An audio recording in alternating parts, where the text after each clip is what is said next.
우리들이 누린 주님 친구에게 공급하라. 참자랑과 축복이신 그리스도 나눠주라. 그리스도 공급하라. 멸망하는 세상 향해 주를 살고 누림으로 주가 표현되게 하라. 11월 29일 수요일 아침부 동역자 김기아. 주 예수님. 아멘. 주 예수님. 오늘 말씀은 디모데전서 3장 15절 말씀 써보자. 혹시 내가 늦어지게 되더라도 그대가 하나님의 집에서 어떻게 처신해야 하는지를 알도록 하려는 것입니다.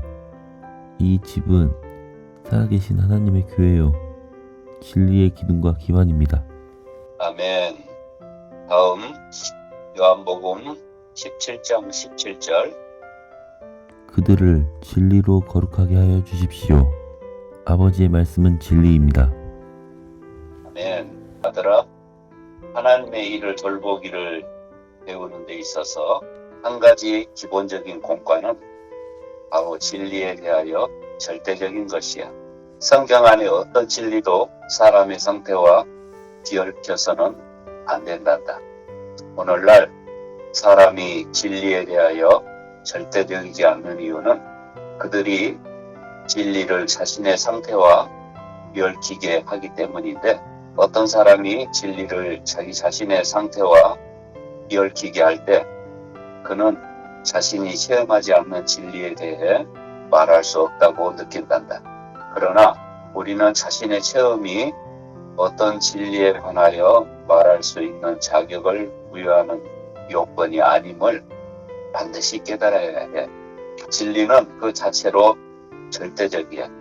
다윗은 각 사람이 자기 이웃에게 거짓을 말한다고 했어. 다윗은 이 말을 할 때 자기 자신을 제외시키거나 고려하지 않았던 거야. 진리는 절대적이므로 우리는 자신을 희생하고 제쳐두어야 한단다. 아들아, 여기 천고구절 시편 12편 1절로 2절 읽고 갈까? 오 여호와님, 구원하여 주십시오.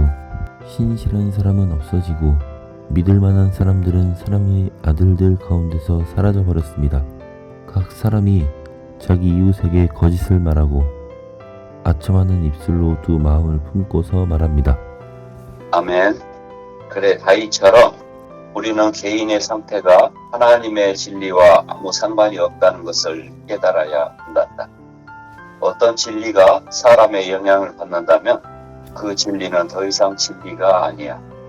만일 진리가 우리에게 절대적인 것이 아니라면 우리는 하나님을 알지 못하고 하나님의 말씀을 모르는 것이란다. 즉, 나 자신의 개인적인 어떠함이 하나님의 진리의 어떠함에 영향을 줄 수 없다는 거야. 세상에 수많은 문제들이 일어나고 여러 가르침에 따라 수많은 논쟁이 일어나는 이유는 진리 자체가 변하기 때문이 아니라 인간적인 요인들이 변하기 때문이란다. 진리가 절대적이라는 말의 의미는 무엇일까? 디모데전서는 진리의 기둥에 관해 말해. 왜 이 책은 진리의 기둥에 대해 말할까? 그 이유는 기둥은 움직일 수 없는 것이기 때문이야. 기둥은 올라가거나 내려갈 수 없고 그것은 이리저리 옮길 수 있는 의자와 다르단다. 만일 우리에게 맑은 생각이 없다면 진리는 우리에게 어떤 효력도 미치지 못할 것이므로 진리는 자신의 느낌에 따라 행하는 사람에게 맡겨질 수 없어. 이것은 하나의 큰 시험인데 사람은 반드시 진리의 편에 서서 자기 자신과 맞서야 해. 오직 이렇게 함으로써 자기 자신이 아닌 진리를 지킬 수 있어. 한 번도 처리를 받은 적이 없는 사람들은 진리가 무엇인지를 알지 못하는데, 어떤 사람들은 자신이 틀릴 때 진리를 조금 낮추고 자신이 오를 때 진리를 조금 높인단다.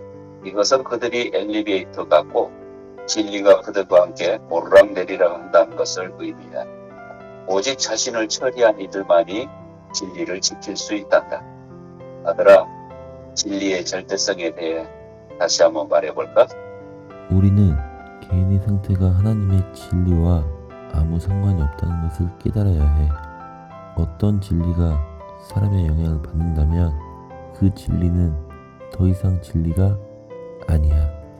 진리가 절대적이라는 말의 의미는 디모데전서에서 진리의 기둥에 대해 말하는데, 그 이유는 기둥은 움직일 수 없는 것이기 때문이야.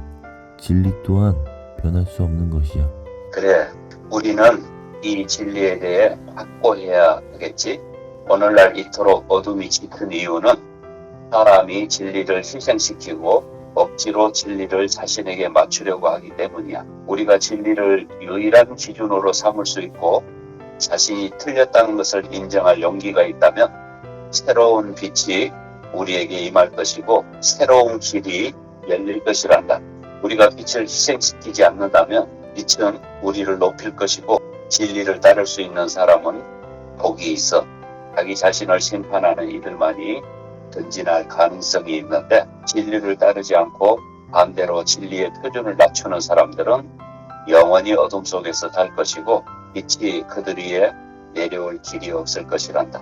한면에서 우리는 체험이 없는 경우 진리를 전파할 수 없어. 그러나 또 다른 면에서 우리는 진리가 우리라는 사람과 아무 관련이 없다는 것을 알아야 해. 우리가 하나님의 말씀에 더 이상 저항할 수 없는 지경까지 이끌리고 말씀을 희생시키지 않으며 말씀이 우리 자신을 유죄 판결하는 것을 발견한다면 우리는 빛을 받아들일 것이야. 이것이 계시를 받는 비결이란다. 역사를 통틀어 하나님의 빛을 받은 사람은 그 누구도 하나님의 말씀을 희생시키지 않았어. 만일 우리가 하나님의 말씀의 표준에 미치지 못한다면 반드시 따라잡아야 하고 또한 하나님의 말씀과 보조를 맞추어야 해.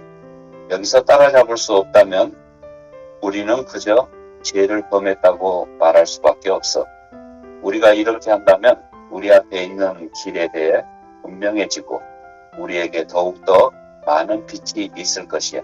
그렇지 않으면 우리가 진리를 읽고 전한 것이 모두 공허한 말과 공허한 전파가 될 것이란다. 아들아, 요한복음 8장 32절에 진리를 알지니 진리가 여러분을 자유롭게 할 것입니다 라고 했는데, 진리가 어떻게 우리를 자유롭게 하지? 우리가 하나님의 말씀에 더 이상 저항할 수 없는 지점까지 이끌리고 말씀을 희생시키지 않으며 말씀이 우리 자신을 유죄 판결하는 것을 발견한다면 우리는 빛을 받아들일 것이야. 이것이 계시를 받는 비결이라고 했어. 우리가 이렇게 한다면 우리 앞에 있는 길에 대해 분명해지고 우리에게 더욱더 많은 빛이 있을 것이기 때문이야. 옳지. 우리가 어둠이 아닌 빛 가운데 있어야 자유롭게 되는 것이구나. 잘했어. 오 주 예수님, 우리를 진리로 거룩하게 하여 주십시오. 아버지의 말씀은 진리입니다. 아멘. 아멘.